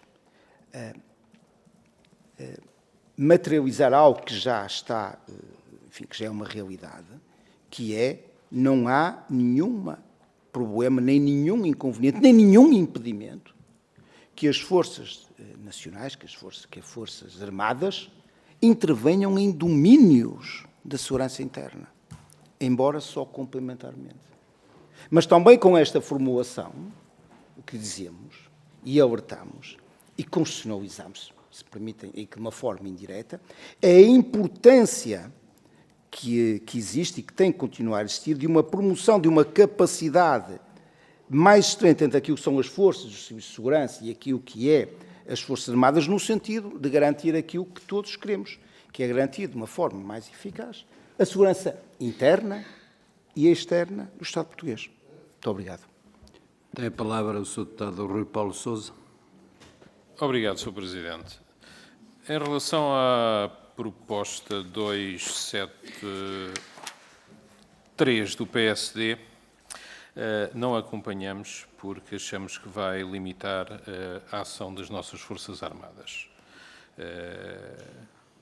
E temos um exemplo, até neste momento na Europa, do que isso poderia significar. A Ucrânia, neste momento, foi invadida pela Rússia, mas o que é facto, a própria Ucrânia, na defesa da sua própria pátria, neste momento está a fazer ações em território russo. Portanto, faz parte da guerra poder, num caso de uma guerra como está a acontecer, poder eventualmente fazer ações em território adversário, o que passaria a ser proibido, segundo esta alteração, porque apenas se projeta no espaço nacional, o que implicaria que não haveria uma capacidade de defesa se a isso fosse necessário chegar. É esse o motivo. Relativamente ao artigo 275 do PCP, compreendemos a lógica do pedido de alteração, mas ainda voltando ao anterior, com isto não quer dizer que nós estamos a pensar em invadir algum país, pronto, que fique claro. Podia ficar essa dúvida no ar e fique claro, pronto. Relativamente à proposta 275, apesar de compreendermos a alteração proposta, achamos que, havendo já em lei, não tem muito sentido estarmos portanto, a colocar na Constituição. Relativamente ao artigo de 275, as alterações do PSD acompanhamos, consideramos que têm sentido. Relativamente ao PAN, achamos que, no fundo, as atuais missões de caráter civil já estão abrangidas pela lei e achamos que não deve ser feita essa alteração. Agora, relativamente à nossa proposta, já agora respondendo ao PS, é óbvio que, ao Sr. Deputado Pedro Delgado Alves, é óbvio que podemos acrescentar a pátria portuguesa e resolver esse pequeno pormenor que há pouco falávamos. Relativamente à nossa proposta, é óbvio que não é uma questão de ditadura, como disse a Sra. Deputada Catarina Martins, mas é mais uma questão de patriotismo, porque nós achamos que a defesa da pátria, que a fidelidade à pátria, é algo que deve fazer parte da própria Constituição e do próprio entendimento que devemos ter como povo, por defesa sempre da nossa própria pátria. Poderão não concordar com isso, achar que são cidadãos do mundo e que não faz sentido uma defesa da própria pátria onde vivem. Isso aí é uma questão ideológica que eu compreendo que para partidos de esquerda possa não fazer sentido. Penso que para partidos de direita poderá fazer mais sentido, quanto ao PS não faço a menor ideia. Ainda voltando ao artigo, é preciso não esquecer que hoje em dia o terrorismo passou a fazer parte da nossa vida atual. E há terrorismo desde por motivos ideológicos como por motivos religiosos. No fundo, o que aqui se pretende com isto é tentar que os cidadãos que vivem em Portugal, de alguma forma, se sintam vinculados, no fundo, à nossa pátria, podendo, até em caso necessário, ajudar na defesa dela, caso seja necessário. No fundo, o objetivo principal tem mais a ver com isso do que propriamente ir verificar a fidelidade de cada um de nós à nossa própria pátria, porque aí acho que depende da consciência de cada um e cada um sabe da sua fidelidade ou não para com a pátria onde vive. No fundo, penso que as questões colocadas foram mais ou menos esta e o que eu tenho a dizer realmente é isto. Obrigado. Obrigado, Sr. Deputado. Tem a palavra agora o Sr. Deputado João Dias. Muito obrigado, Sr. Presidente. Começando por as apreciações que foram feitas à nossa proposta, apreciamos e saudamos a abertura que o PS aqui nos deixou relativamente à reescrita, à possível reescrita desta constitucionalidade da Lei de Programação Militar e de Infraestruturas Militares no 164 ou no 165. Quanto ao resto, o PSD ainda tem aqui algumas dúvidas. No entanto, sendo estas duas leis de programação com apreciação obrigatória e sendo leis da Assembleia, importa que elas são traves mestras estruturantes daquilo que é as Forças Armadas. Então, neste articulado, aquele novo artigo fazia-nos todo sentido, mas também não enjeitamos a sugestão feita pelo PS. Relativamente à proposta do PSD, bem, o que o PSD propõe aqui é uma substituição de ameaça externa, do termo e do conceito externa, por que se projete no espaço nacional. Nós entendemos, Sr. Deputado, de facto não é boa ideia ir por este caminho. É preciso ter em consideração o que é, de facto, uma ameaça externa. É uma ameaça de fora para dentro, nomeadamente de um outro Estado que ameaça a integridade do país. Quando a ameaça que se projete no espaço nacional pode ter origem exclusivamente interna. E tendo origem exclusivamente interna, entendemos nós que ela é de natureza criminal e não de natureza militar, nomeadamente no que tem a ver com a defesa nacional. Por isso mesmo, temos esta opinião relativamente a esta questão. O Sr. Deputado fez aqui uma apreciação que eu acho que facilmente confunde a apreciação crítica do que são as competências das Forças Armadas em termos de defesa nacional. É que não se pode confundir aquilo que é a possibilidade de colaboração, até mesmo em atividades de natureza de proteção civil, com um dever e uma competência constitucionalmente atribuída. Nós não enjeitamos aquilo que é a possibilidade da colaboração das Forças Armadas, mas isso não é uma competência que possa ser atribuída à defesa nacional. E, nesse sentido, não acompanharemos a proposta. Quanto ao artigo 275, o PSD também faz aqui uma proposta, mas que, com o devido respeito, Sr. Deputado Jorge Paulo Oliveira,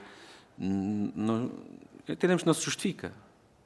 Na verdade, o que o PSD aqui propõe é uma mera alteração da estrutura do que já está do artigo e, portanto, dá-lhe apenas aqui uma arrumação e, na verdade, no nosso entender, não é a leitura que fazemos, não vem acrescentar nada.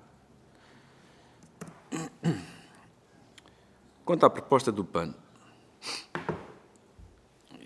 Nós temos muita dificuldade, Sra. Deputada Inês Sousa Real, não quero que entenda qualquer tipo de tom jocoso com a apreciação que poderei fazer agora, mas entendemos que não é para isto que nós devemos ter, que o país quer as Forças Armadas. Não nos faz sentido que se atribua tarefas relacionadas com a proteção do ambiente e da biodiversidade às Forças Armadas. Com o devido respeito, imaginemos uma brigada de jardineiros. Nós estamos aqui muito... Não nos parece que faça esse sentido atribuir às Forças Armadas estas competências na área do ambiente e da biodiversidade. E por isso também não podemos acompanhar esta proposta. Quanto ao resto, não nos apraz dizer mais nada por agora. Muito obrigado. Muito obrigado também. Tem a palavra agora a Sra. Deputada Inês Sousa Real. Muito obrigada, Sr. Presidente. Começaria precisamente pelo comentário às restantes propostas. Relativamente ao artigo 273 e à proposta do PSD, nós compreendemos o alcance do princípio que procuram estabelecer. A forma como está materializado é que, de alguma forma, parece-nos que acaba por não ser a solução mais feliz, até porque não compreendemos como é que harmonizam esta mudança depois com a proposta que fazem no artigo 275, porque, apesar de o conceito de ameaça externa já estar ultrapassado de alguma maneira, ao cingirem-se à projeção no espaço nacional, acaba por haver uma interioridade que de alguma forma está subjacente, que dificilmente depois compagina com a cooperação internacional, com a integração até num projeto como é o da União Europeia, ou também a própria cooperação internacional que temos e que está consagrada no 275. Portanto, acho que o problema aqui é mesmo de redação, apesar de percebermos aquilo que é o alcance daquilo que pretendem alcançar com a vossa proposta. Mesmo em relação ao artigo 275, acompanhamos essa proposta de alteração, porque pese embora haja aqui alguma reorganização sistemática, também existe depois um aditamento com a devida ressalva da proposta que estamos a fazer no nosso artigo e já lá irei. Em relação à proposta do PCP, apesar de isto já estar de alguma forma previsto na lei ordinária, não nos choca que esteja também previsto, até porque há uma garantia de que passa necessariamente pela Assembleia da República, que é sempre um princípio no nosso entender positivo e, portanto, não nos choca minimamente. Antes de entrar naquilo que são os considerandos, Sr. Deputado, nas respostas às questões que foram levantadas quanto à nossa proposta, queremos, de facto, comentar aquela que é a proposta que o Chega aqui nos traz, porque não nos parece, com todo o respeito, Sr. Deputado, que isto seja uma mera questão de divergência entre a direita e a esquerda. Isto é uma questão de democracia e é uma questão de estarmos aqui a abrir a porta a um patriotismo autoritário no qual não nos revemos. Achamos até que é, de facto, bastante perigoso e que belisca os valores e põe em causa, mais do que beliscar, põe em causa os valores de Abril que foram conquistados.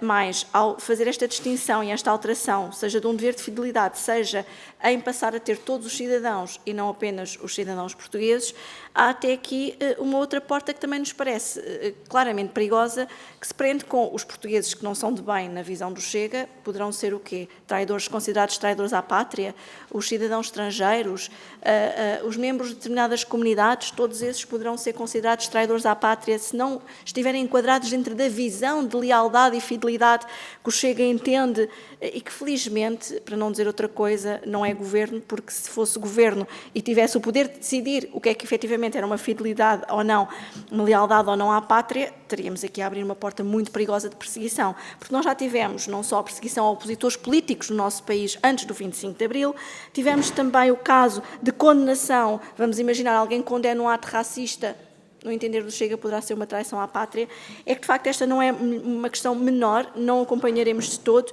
mas permita-me que lhe faça aqui um reconhecimento e uma justiça. É que esta proposta é coerente com um partido que se apresentou ao sufrágio, com um programa que começava com a ode de Deus, Pátria e Família. E, portanto, está tudo dito naquela que é a agenda política que pretendem trazer para a Constituição, mas que não acompanhamos porque, lá está, não é uma questão de esquerda nem de direita, mas sim uma questão de quem quer estar num Estado de Direito Democrático e quem quer contribuir para o robustecimento dos valores que custaram tanto a conquistar no 25 de Abril. Muito obrigado, Sra. Deputada. Desculpa, Sr. Presidente, esqueci-me de comentar e de responder às questões que foram colocadas em relação à proposta do PAN e que não é uma questão menor, até porque, quer em relação aos argumentos que foram levantados pela Iniciativa Liberal, pelo Bloco de Esquerda e pelo próprio Partido Socialista e agora pelo Partido Comunista, nós temos feito algumas propostas que visam alterar, inclusivamente, as competências das Forças Armadas e a atuação num âmbito de proteção ambiental e também da biodiversidade, que, apesar de terem colhido até a simpatia do próprio Ministério da Defesa, têm esbarrado no argumento da inconstitucionalidade, porque o entendimento que existe é uma leitura restritiva destas competências que estão aqui plasmadas e que não podemos olhar como sendo uma questão menor. Porque, Sr. Deputado, não estamos a falar de jardinagem, nós estamos a falar de fenómenos graves, quer do ponto de vista climático, estamos a falar também de ataques graves à biodiversidade que podem ocorrer e ter até impacto na saúde humana, como foi o caso da pandemia, que eu recordo que tem origem também em consumos alimentares, mas é um debate que deixaríamos para outra sede, mas quer no âmbito da proteção da biodiversidade, e o Sr. Deputado Pedro Delgado Alves levantou a questão, por exemplo, da caça. Nós estamos hoje a lidar, e isto tem sido denunciado até no caso do Parque Nacional Peneda Gerês, de atos ilegais altamente militarizados, que eu pergunto se por acaso vão exigir de qualquer guarda nacional republicano, com todo o respeito que nos merecem, ou qualquer guarda florestal, que muitas das vezes têm que estar a pedir emprestados carros para poderem atuar, para combater este tipo de criminalidade altamente organizada que está hoje em dia a atuar. Portanto, aquilo que se pretende é dar respaldo constitucional para medidas que, tal como o PAN já tem vindo até a propor e a conversar naquilo que tem sido a discussão, por exemplo, quer ao nível da lei da programação militar, quer das infraestruturas, e que têm colhido simpatia, mas que o argumento que ouvimos sempre é de facto que é inconstitucional. E, portanto, das duas, uma, ou depois fica clarificado que não há aqui qualquer inconstitucionalidade de mudarmos a legislação e a maioria absoluta que governa o país acaba por esgotar o seu argumento quando quer barrar este tipo de propostas, porque diz até simpatizamos, mas é inconstitucional, ou então, de facto, clarifique-se a legislação para que, dentro daquilo, e reitero a ressalva que fiz há pouco, dentro daquilo que é depois a própria lei ordinária, que se clarifique qual é que é os termos da atuação. Mas quando tivermos problemas sanitários graves, como tivemos, por exemplo, quando num cachalote que deu à costa, na costa da Caparica, e que não havia meios para o remover, a não ser, por exemplo, através da Marinha, não pode atuar porque é inconstitucional. Ou quando tivermos problemas de saúde pública, de derrames, por exemplo, de petróleo ou de outro tipo de poluições que possa pôr em causa a saúde pública, e tiver que alguém atuar, não pode atuar as Forças Armadas porque é inconstitucional. Portanto, há de facto aqui um certo peso e medida que faça aquilo que é, e nós de facto não somos negacionistas do clima, e portanto faça aquilo que é a previsibilidade de fenómenos cada vez mais extremos que vão afetar a saúde humana, a saúde do planeta, mas também a biodiversidade. Parece-nos fundamental acautelarmos que esta Constituição está adaptada aos problemas e desafios do século XXI, sem prejuízo que nós próprios, e fazemos essa ressalva, de a própria lei esclarecer muito bem, então, onde é que as Forças Armadas poderão atuar. Muito obrigado. Eu tenho aqui mais uma intervenção pedida. Se houver mais algumas, é espaço de 1 minuto para cada um. Tá? Começa o deputado Jorge Paulo. Muito obrigado, Sr. Presidente. É mesmo muito rápido, é apenas por uma pequena correção, se o deputado João Dias não se importar de eu a fazer. A proposta do PSD para o 265 não é uma mera reformulação e redistribuição das competências principais principais e das complementares. Nós, além de fazermos uma redistribuição, uma nova sistematização, incluímos também como incumbência complementar a participação em missões externas para proteção de interesses nacionais. Portanto, há também esta densificação. Eu queria apenas fazer esta pequena correção. Muito obrigado. Muito bem. Tem a palavra o Sr. Deputado Rui Paulo Sousa. Obrigado, Sr. Presidente. Era só uma rápida resposta à deputada Inês Sousa Real sobre a sua intervenção. Sim, de facto, nós temos na nossa base do partido Deus, Pátria, Família e Trabalho, e de facto apesar de termos isso, somos um partido democrata como qualquer outro, tal como o PAN tem na sua base os animais e também é um partido democrata e nós não pomos isso em questão. Portanto, acho que a ideologia de cada partido não é o que está, no fundo, aqui em debate, é sim, ideias e propostas são apresentadas democraticamente e que são votadas democraticamente, independentemente da ideologia que cada um defende. E sim, realmente somos um partido de caráter patriótico e defendemos isso e temos, aliás, orgulho nisso. Pronto. Sem diálogo, sem diálogo. Isso aí está acabado. Tem a palavra a Sra. Deputada Catarina Martins. Muito obrigada, Sr. Presidente. Muito brevemente. Eu julgo que o Chega não percebeu a própria proposta, porque o Sr. Deputado disse há pouco que, eventualmente, o Bloco de Esquerda viveria mal com o dever de defesa da pátria. Ora, isso é o que prevê agora a Constituição da República Portuguesa. E o Bloco não sugeriu mudar. O Bloco vive bem com isto. O Chega é que acaba com o dever de defender a pátria para transformar noutra coisa que é ser fiel à pátria, que não se sabe como é que se mede ou o que é que quer dizer. Isto para deixarmos claro o que é que está em causa. Quem acabou com o dever de defender a pátria foi o Chega na sua alteração, que não passará, como é óbvio. E queria só dizer outra coisa em relação ao PSD. Na verdade, as minhas dúvidas permanecem, porque, por exemplo, a intervenção da Marinha, no caso que descreveu, tráfico de droga em alto mar, etc., não oferece nenhumas dúvidas face à forma como a Constituição está escrita neste momento. Portanto, eu não percebo exatamente o que é que significa, ou seja, qual é a implicação prática da alteração que o PSD está a propor. É aí que fica a minha dúvida. Tem a palavra o Sr. Deputado João Dias. Muito obrigado, Sr. Presidente. Sr. Deputado Jorge Paulo Oliveira, quero-lhe agradecer que, de facto, esse esclarecimento ainda nos ajudou mais ao nosso posicionamento relativamente à proposta do PSD. Muito obrigado. E já agora, este articulado, estes artigos que temos estado aqui a discutir, eu acho que só nos merece uma reflexão muito simples, que é para que é que servem as nossas Forças Armadas? É o que nós devemos refletir. As questões de colaboração são, naturalmente, acessórias. Agora, o cerne que nós devemos refletir quando olhamos e apreciamos estes artigos é para que é que servem as Forças Armadas no contexto da defesa nacional. Muito obrigado. Isto são questões que até...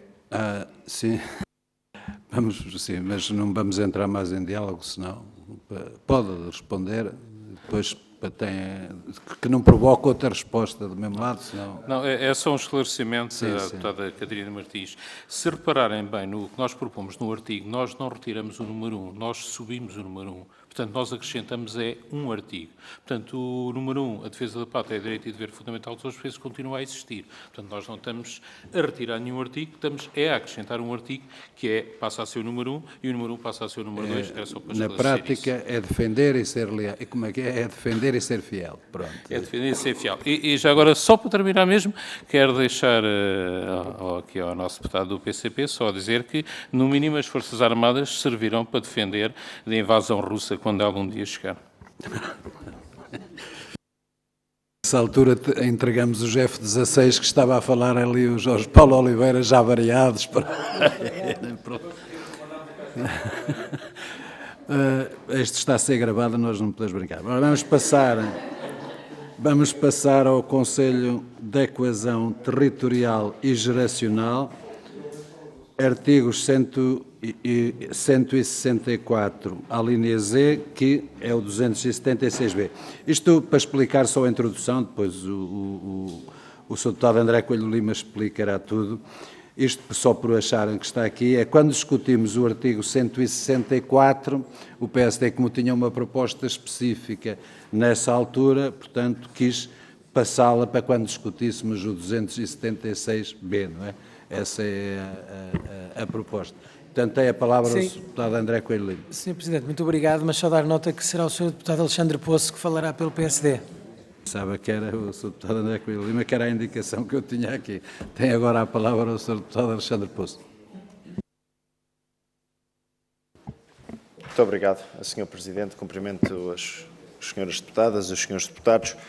Relativamente a este artigo 64, naturalmente que a proposta de alteração que o PSD introduz compreende uma nova alínea naquilo que diz respeito à reserva absoluta da competência legislativa Não importa, chega o micro mais para lá, porque Muito bem. tu já falas baixo e a sala é muito grande. Muito bem. E também tem algum barulho, portanto...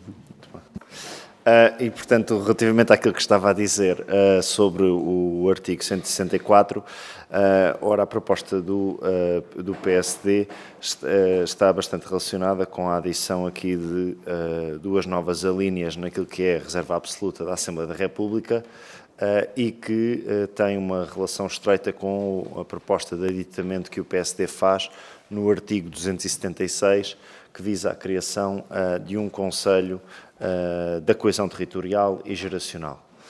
Ora, esta proposta está relacionada com uma leitura que fazemos de que o país tem vindo a agravar alguns desequilíbrios territoriais e também geracionais e que, portanto, são problemas estruturais que as últimas décadas vieram a comprovar, eu diria de forma cada vez mais acentuada, e que entendemos também que, muitas vezes, no decurso das decisões políticas, quer o âmbito da coesão territorial, quer a lógica geracional. E aqui nesta ótica geracional não se pense que é apenas uma lógica de geracional na parte inferior da pirâmide demográfica, ou seja, dos mais jovens. É a parte geracional dos mais jovens, mas também a parte geracional dos mais velhos entre os mais velhos da nossa sociedade, que sentimos que necessitam de ter uma auscultação e que necessitam também de ter aqui um espaço de consulta no momento da definição das opções políticas. E o espírito deste Conselho da Coesão Territorial seria criar aqui um novo Conselho, que de alguma maneira também se pode articular ou se pode comparar de forma análoga ao Conselho Económico e Social, o SES, sendo que o âmbito de matérias a tratar neste Conselho Económico diria respeito a estes temas. A opção que o PSD faz com este Conselho, naturalmente no âmbito do texto constitucional, não entra naquilo que diz respeito totalmente à sua competência, à sua composição, aos limites da sua ação, porque esse âmbito será depois, na opção que o PSD fez, definido pelo legislador ordinário, mas entendemos que a nossa Constituição deve consagrar este órgão como uma forma de uma representação paritária entre as regiões e também garantir uma representação justa entre as diferentes gerações. Ora, poderíamos pensar que noutras democracias, outras formas de governo, têm duas câmaras, não foi essa a opção do PSD, de propor uma Câmara em que uma Câmara Alta garantisse uma representação paritária dos distritos e das regiões, consagrando assim um segundo órgão que tivesse uma representação, aí está, igual para todas as áreas, mas alinhada também com uma ideia que o PSD tem vindo a maturar de que a representação eleitoral deve também consagrar algum tipo de representação territorial. Este Conselho da Coesão Territorial iria, no nosso entendimento, garantir que todas as regiões do nosso país têm uma voz que é ouvida, que é consultada no momento da definição das políticas.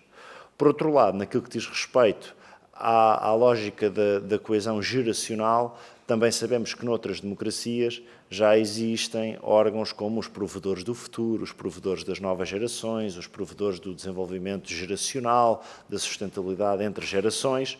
Não tendo sido essa a opção foi consagrar no mesmo órgão uma visão que possa garantir que o país avança nestes dois domínios, que dá voz aos territórios subrepresentados e que na definição das políticas públicas terá de obrigatoriamente dar voz às diferentes gerações. É matéria que eu penso, e tal como ontem tive a oportunidade também sobre outro tema, referir que provavelmente a intenção todos saudarão, ou seja, todos entenderão que sim, o país deve procurar ter uma maior coesão territorial e sim, o país deve garantir um justo desenvolvimento sustentável para todas as gerações, sem esquecer naturalmente dos desafios muito específicos dos mais velhos entre os mais velhos da nossa sociedade e os desafios também muito específicos dos mais novos da nossa sociedade, mas que pode até não ser através deste formato. Mas estando nós, numa primeira leitura,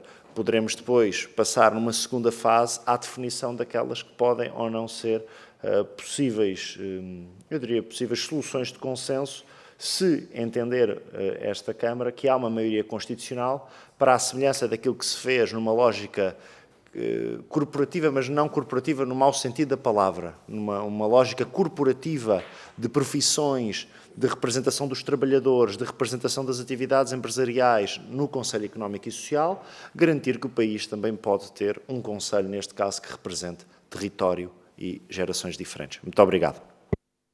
Tem a palavra a Sra. Deputada Alexandra Leitão. Obrigada, Sr. Presidente. Boa tarde a todos. Bom, 3 notas. Em primeiro lugar, para dizer de um modo geral que não nos opomos a um alargamento das competências e das funções e do papel social, digamos assim, do SES. E também não recusamos, antes pelo contrário, que quer a dimensão territorial, quer a dimensão intergeracional ou geracional são importantes e por isso diria o seguinte, eu até acho, para ser franca, que ampliar as funções do Conselho Económico e Social, retirando uma carga um pouco corporativa que tem, mais ligado às profissões e às atividades económicas, eu pessoalmente e nós até vemos com bons olhos, sendo que, contudo, aquilo que nos parece não necessário é o desdobramento de 2 conselhos, ou seja, aquilo que eu acho que, enfim, poderíamos discutir é um alargamento das funções do Conselho Económico e Social, eventualmente até uma alteração da sua designação, enfim, já falámos até do ambiente, com algum consenso em torno da inclusão do ambiente aqui, eventualmente discutir até uma mudança da sua designação, por forma a que, repito, ele hoje já lá tem as autarquias locais, já lá tem as regiões autónomas, portanto, ele hoje já tem uma dimensão territorial, e vemos como é que podemos encontrar também essa dimensão geracional, mas fazê-lo isto num único órgão e não vemos a necessidade deste desdobramento. E quanto à questão do artigo 164, ele hoje está na reserva relativa, não é? Na salvo na linha M do artigo 165, ligado aos planos. Não acho mal, também aqui, que se desligue o SES de uma lógica muito económica, que no fundo é a razão pela qual revogam o 92 e põem mais à frente. De uma forma ou de outra, não vemos isso com maus olhos, mantendo na reserva relativa, ainda que noutra linha, ou indo para a reserva absoluta, acho que isso se pode discutir. Agora, portanto, concluindo, algum alargamento das funções do Conselho Económico e Social, até numa dimensão mais de coesão territorial e geracional e menos numa lógica corporativa de representação de atividades económicas, parece-nos que pode ser feito aqui algum caminho, digamos assim. Muito obrigada. Tem a palavra agora o Sr. Deputado Rui Paulo Sousa. Obrigado, Sr. Presidente. Já tivemos antes a oportunidade de discutir esta proposta do PSD, nomeadamente quanto à discussão da proposta de alteração ao artigo 92. Repito o que dissemos nessa altura.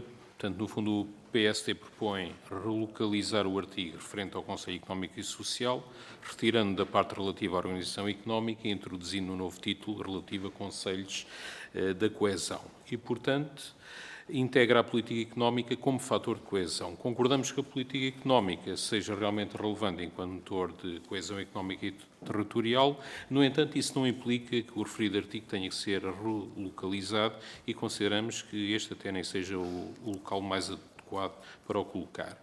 Apesar disso, não significa que o Chega seja contra a criação deste Conselho, pelo contrário, o Chega é favorável à criação do Conselho, tem dúvidas, no entanto, quanto ao enquadramento sistemático, quanto à substância em si, não temos nada a opor, e especialmente relativamente à proposta de alteração prevista em ambos os artigos aqui em discussão. Obrigado. Tem a palavra o Sr. Deputado João Coutinho de Figueiredo. Muito obrigado, Sr. Presidente. Eu tinha pensado dizer que estava um pouco desapontado com o PSD e o Sr. Deputado Alexandre Poço por fazer esta proposta, mas senão quando o PS e o Chega vão imediatamente atrás, portanto, estou desapontado com todos. Portanto, o que é que está aqui em causa? Querem, para um tema que é realmente importante, a coesão territorial e a solidariedade intergeracional, querem criar mais um Conselho, mas como é muito importante, é só consultivo. No caso do PS, querem integrá-lo no outro, portanto, quer transformar o Conselho Económico e Social numa coisa que está muito perto de um Senado, não é? Já só falta tratar de impostos.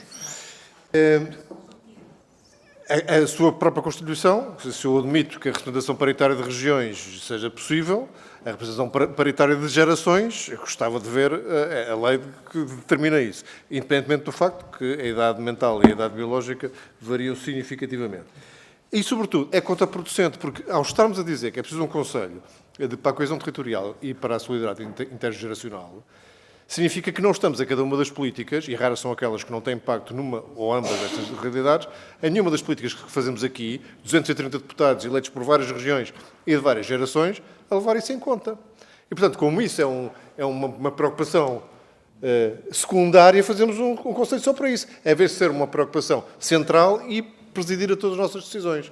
Portanto, se isso fosse tão importante, não só era um Conselho de natureza vinculativa, e aí tínhamos que mudar a arquitetura do sistema democrático todo, porque era um outro Parlamento, se é para funcionar de uma forma consultiva. Não vejo que funcione e acho que até que é contraproducente. Alargar as competências do SES, por favor, o Sr. Deputado Alexandre Leitão, não. Não, porque ele já está suficientemente esticado naquilo que pode fazer e tem funcionado muito bem enquanto sede daquilo que deve ser de consultação social, onde estas preocupações também estão, também existem, mas não como preocupação primária do SES. Eu acho que íamos complicar ao ponto de tirar a utilidade que o SES tem tido. Portanto, não sei se ficou claro, não vamos acompanhar esta proposta. Muito obrigado. Tem a palavra agora a Sra. Deputada Paula Santos. Muito obrigada, Sr. Presidente. Eu começava por uma primeira questão, que é a proposta do PSD de alteração do artigo relativamente ao Conselho Económico e Social, deixar de estar associada à parte económica e passar a estar nesta localização da Constituição. Nós não nos parece que faça sentido, creio que faz sentido, queremos que faz sentido que se mantenha onde está neste momento, em termos da Constituição, e de facto na parte económica, que é onde deve estar, e em relação ao alargamento destas competências, também consideramos que faz pouco sentido que seja feito. Sobre a criação do Conselho da Coesão Territorial e Geracional.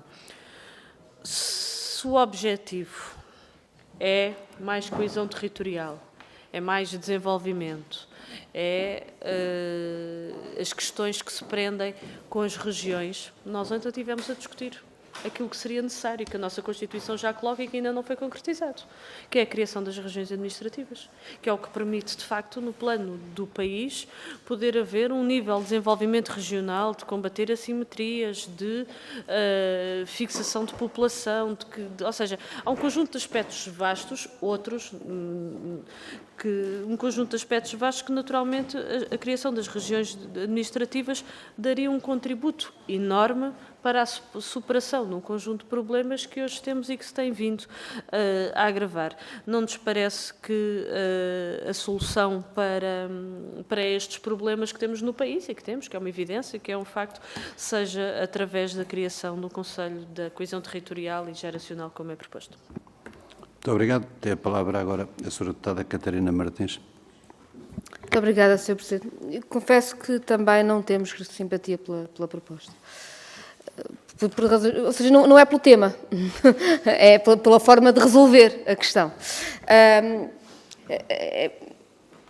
As questões da coesão territorial, como as questões geracionais, não são exatamente as mesmas, mas são ambas tão vastas que convenhamos que eu me pergunto sobre o que é que este Conselho não se ia pronunciar.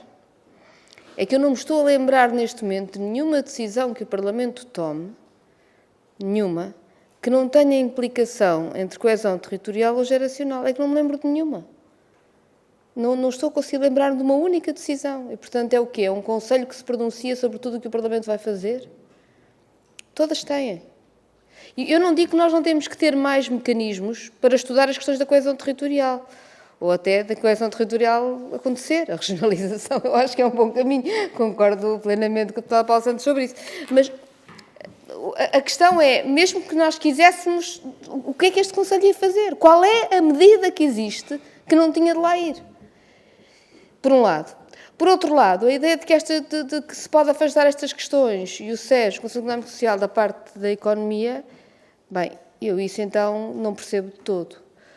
Porque qual é destas questões da coesão territorial geracional que não é uma questão económica. É que eu também não sei.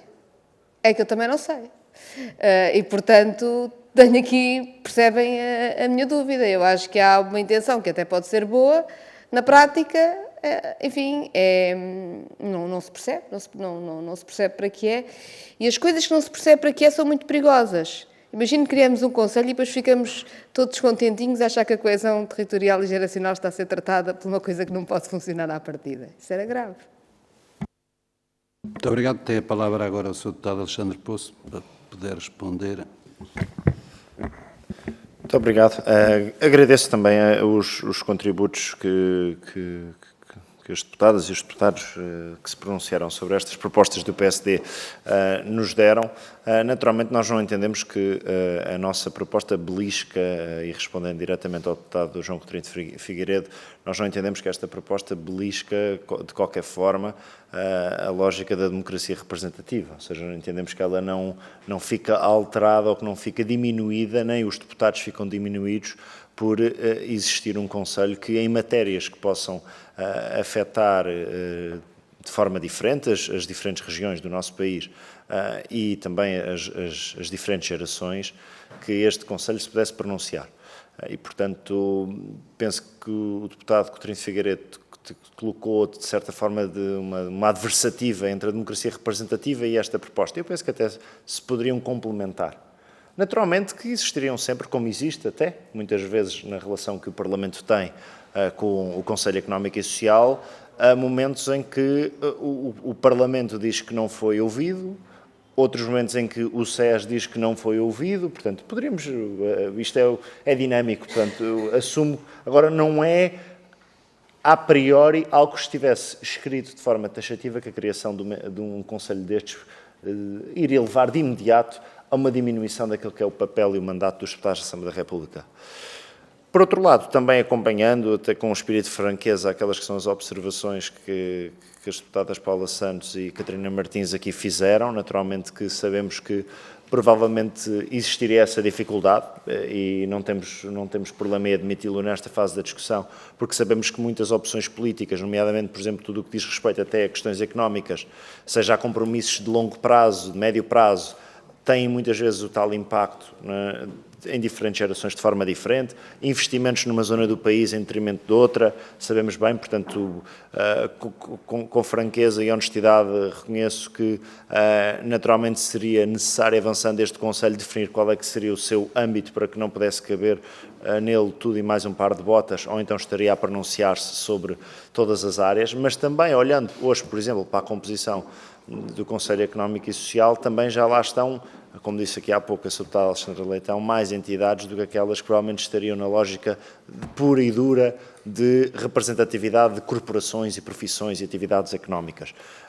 E, portanto, neste sentido, eu penso que o PSD tem orgulho na proposta que faz, poderá ser aprimorada e, se existir um entendimento, uma maioria constitucional para o efeito de poder trabalhar, seja neste sentido de se pensar num caminho de aprofundar algumas competências do SES, ou então fazer aquela que é a nossa proposta, entender que para estes temas, dada a situação a que a coesão territorial chegou no nosso país e a um problema grave de desenvolvimento geracional também que afeta a nossa sociedade, de podermos efetivamente criar aqui um órgão que pudesse não só assegurar a representação paritária, mas também garantir que existia voz a todas as gerações do nosso país. Mas sem beliscar a democracia representativa, para que os liberais não fiquem a achar que o PSD deixou de acreditar na democracia representativa. Muito obrigado.